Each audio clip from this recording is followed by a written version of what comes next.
blanche bien fraîche. Allez, une blanche bien fraîche. Donc là, je suis au fond du marché. Je suis dans l'antichambre là. Là, c'est Huggy les bons tuyaux. Vous connaissez le vin, hein? Eh ben, on va vous faire découvrir la bière. Donc, je suis avec mon ami Jérémy. Cher ami. Et on a 42 bières à goûter là. Hop, tu en as 120 et tout. 120 me dit-il.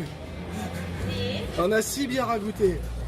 Non, on va peut-être pas toutes les goûter, je sais pas honnêtement si j'irai jusqu'au bout. Mais là on est sur la bière blanche de l'Esperluette. Donc Jérémy, comment tu es tombé dans la bière? Quand il était petit. Quand il était petit, il dit ça, vas-y, qui le chambre. Bon, toi surveille tes glaces avant qu'on te les mange. Je suis tombé dans la bière depuis longtemps, tout petit déjà, non, le tout petit Jérémy. Tout petit déjà, je buvais de la bière. Non, après, la boire, c'était ça oui depuis longtemps. En faire, c'est vraiment parce qu'en fait, c'est mon père qui en fait. Donc depuis quand il y a cette... Lui, il a commencé à brasser en 2007, là, sur un coup de tête. Tiens, je mets le micro aussi pour qu'on nous entende. Et si j'ai pas envie. Mais si. Donc, du coup, il a commencé en 2007 à brasser, là, parce qu'il y avait il était dans le pinard avant, enfin toujours, mais... Et pardon. Et donc il a commencé à brasser en 2007. Et du coup, il a commencé à brasser en 2007 parce qu'il y a des potes qui faisaient de la bière à Toulouse et il s'est dit tiens, je vais aller voir un peu ce que ça fait, comment on fait. Et du coup, il s'est mis à apprendre à faire de la bière là-bas. Donc il a commencé au début dans une petite grange et tout, et d'année en année, il a augmenté un peu la production, il a commencé à faire un peu ses recettes et ça a pris pas mal de temps. C'est que là maintenant c'est un peu plus stable, on a une brasserie, un beau bâtiment, une vieille cave coopérative. Et j'ai repris le truc là, à partir de l'année dernière. Donc à la base, ton père était vigneron, c'est ça? C'est ça, ouais. Il bossait un peu dans le coin là, au château de Grotas, là, je sais pas si... Ouais. On a bossé un peu dans le coin. Et du coup, voilà, des amis à Toulouse, grosse fiesta, des copains qui font de la bière. Et puis, oui, c'est ça. Ça a été vraiment une histoire d'amitié et de fête, quoi. C'est ça, comme ça l'est souvent. Donc, est-ce que vous êtes producteur transformateur ou est-ce que vous êtes brasseur? Nous on ne produit pas l'orge, du coup les céréales, nous on ne les produit pas. On a des copains qui en produisent, donc à Esparon, ça nous permet en fait, on n'a pas beaucoup de production. Du coup, on peut faire qu'une sorte de bière avec, c'est la locale, celle que vous avez goûté tout à l'heure et je pense que d'autres personnes ont goûté. Vas-y, redis son nom. C'est la locale, la blonde du lac, donc qui est brassée avec des céréales d'Esparon, cultivées sur place. Et voilà, l'histoire de notre production. Après, le reste, pour les céréales, on les fait malter en Ardèche, on cherche petit à petit des malteries qui se passent. La plus près, c'est un peu dans la Drôme et dans l'Ardèche. Donc on a essayé un, après cette année on a essayé l'autre, et puis on va essayer de voir. Peut-être à terme, on montrer une malterie en fait, pour pouvoir transformer directement l'or. Mais sinon, on s'occupe vraiment qu'il y ait du brassage. Bon, ce qui est un savoir-faire et c'est très intéressant. C'est un témoignage important à différents niveaux. Pour produire local, il faut la possibilité de l'accès au foncier, ce qui n'est pas toujours évident. Il faut des terres pour pouvoir produire de l'orge. Et il va falloir tout un savoir-faire agricole. Or, la brasserie est un savoir-faire en soi. On va pouvoir y venir, comment on fabrique la bière. Et donc, c'est vrai que dans différents corps de métiers artisanaux, il ne faut pas des fois se dire tiens, il n'y a que la transformation. Non, c'est vachement important justement d'encourager ça. Puisque voilà, comme vient de nous témoigner Jérémy, on va tester cette brasserie, cette malterie là-bas, cette malterie ici, on va voir le meilleur produit. Ou alors, s'il n'y a pas un meilleur l'un que l'autre, il y en a un qui nous correspond le plus. Et puis après, une fois que les volumes sont assez importants et que la confiance est là, on peut investir dans une malterie locale. Puis petit à petit, pouvoir aussi diffuser une production locale, en l'occurrence de l'orge et du houblon. Ça, c'est très important. C'est pour ça que j'insiste vraiment sur vos achats. Votre achat, ce soir, c'est vraiment comme si vous investissiez dans une banque. Au lieu de mettre votre argent, arrête là, il me touche les fesses ce coquin. Au lieu de mettre votre argent dans une banque, vous allez acheter un produit qui va vous faire plaisir, mais en même temps, vous investissez sur le local.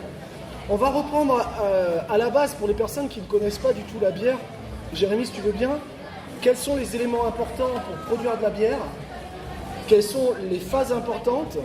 Et ce soir, tu nous présentes donc 6 bières. Ouais.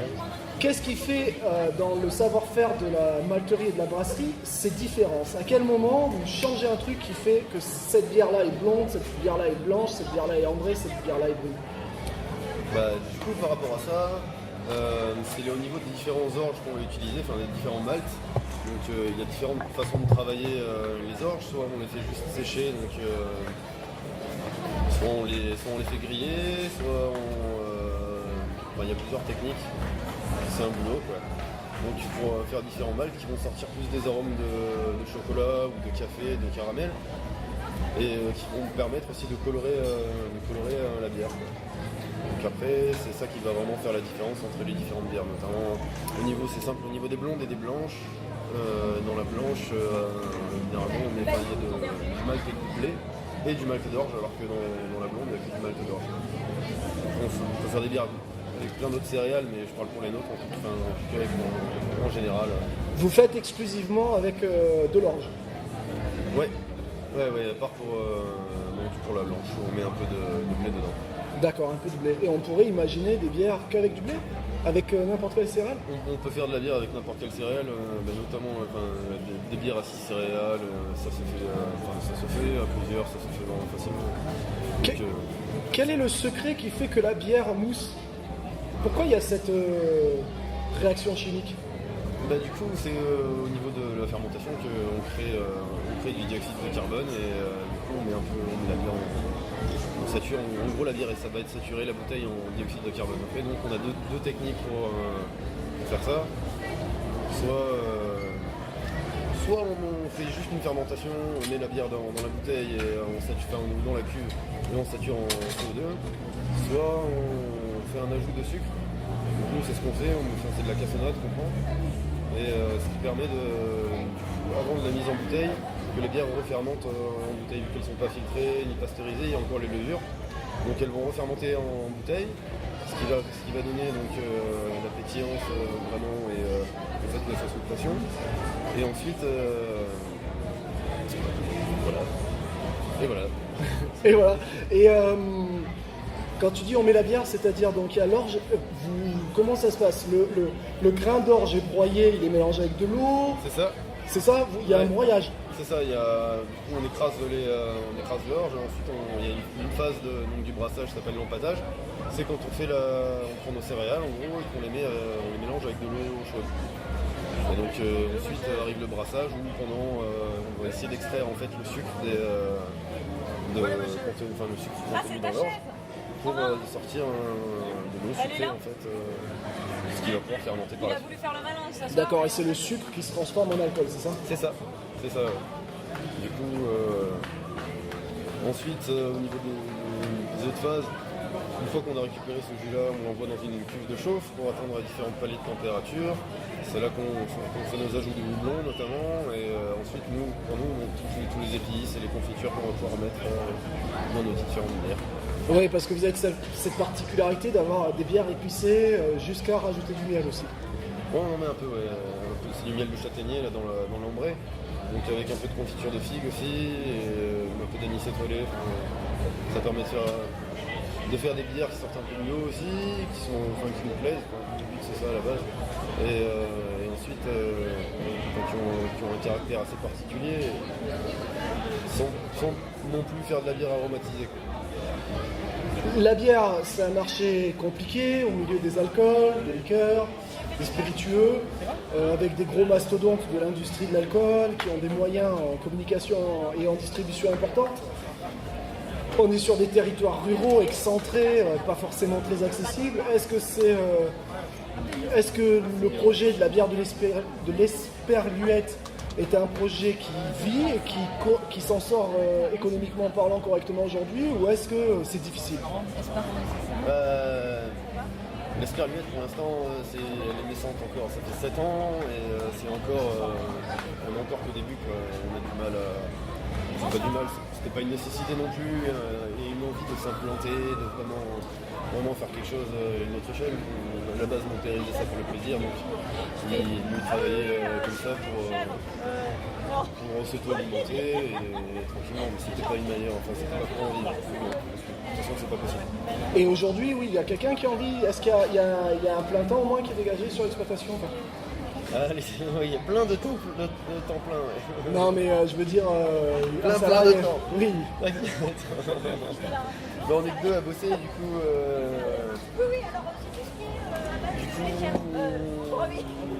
On essaie de faire en sorte de pouvoir en vivre petit à petit. Et il y a 2 personnes qui vivent. Il y a 2 personnes qui vivent grâce à l'Esperluette. Ouais. D'accord. Ouais. On est que deux. Ce qui est déjà bien. Ce qui est déjà bien. Ce qui est déjà bien dans les territoires sur lesquels nous sommes, qui à part en pleine saison ont du mal à créer de l'emploi, c'est déjà bien qu'une exploitation. Après, je sais pas du coup si j'ai bien expliqué le truc, mais c'est un complément d'activité aussi, là, surtout là-bas. Qu'est-ce que vous avez comme activité principale? C'est la vigne, c'est ça? Ouais, mon père fait du vin. Il est entre Casto au Cap de l'Amiral. D'accord, donc là on est vraiment avec la bière de l'Esperluette sur un produit complémentaire où on se fait plaisir. C'est ça. Il n'y a même pas d'enjeux commerciaux qui ferait qu'on va tendre vers telle bière parce qu'il faut absolument vendre, quoi. C'est d'abord vous faites plaisir. C'est pas du tout. C'est vraiment quelque chose. C'est pas une démarche purement commerciale, c'est vraiment une démarche. On essaie de faire les choses bien, de quand même se prendre la tête pour essayer de faire quelque chose d'une bonne qualité et en s'amusant. Ouais, et quelque chose que vous consommez vous, quoi. Un peu trop, ouais. Un peu trop. Merci beaucoup Jérémy pour ce témoignage. Voilà la bière de l'Esperluette, nous vous invitons à la découvrir, nous sommes au bout du marché. Voilà, c'était en direct sur le marché des producteurs de pays. Jérémy pour la bière de l'Esperluette. Allez, 5 minutes de pause, pas plus, parce que j'ai déjà fait bien attendre, et on passe au tirage de la tombola.